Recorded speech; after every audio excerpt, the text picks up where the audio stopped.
Let's learn about the Lac Operon. Remember that operons are ways that prokaryotes regulate gene expression. Or in other words, this is how bacteria are going to stop protein synthesis. This is because cells or organisms need to be efficient at using the materials they have.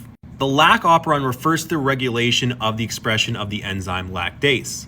If you need a reminder, lactase is the enzyme that breaks down lactose, which is a disaccharide. Lactose is a disaccharide that will be broken down into galactose and glucose. These are two monosaccharides. Whenever there is no lactose present, the repressor is going to bind to the operator. In this illustration, this pink protein is going to be the repressor.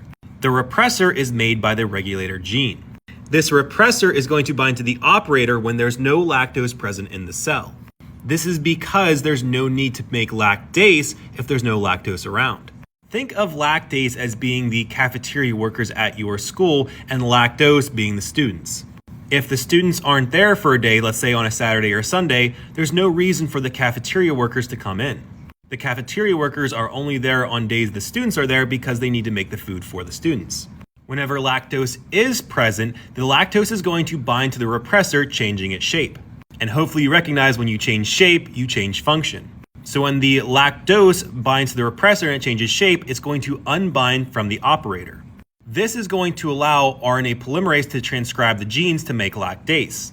And this should make sense because we need lactase then to break down the lactose for the cell. So again, whenever there is lactose present, the cell needs to make lactase to break it down. But it doesn't need to make that lactase until there is lactose present, or we'll just be wasting proteins and materials. In our illustration here, you can see the lactose molecule, which is a disaccharide, bind to the repressor, and that repressor unbinding from the operator. This allows the RNA polymerase to transcribe the genes to make lactase, and eventually this lactase will start breaking down the lactose.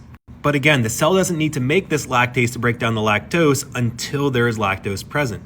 It just wouldn't be efficient.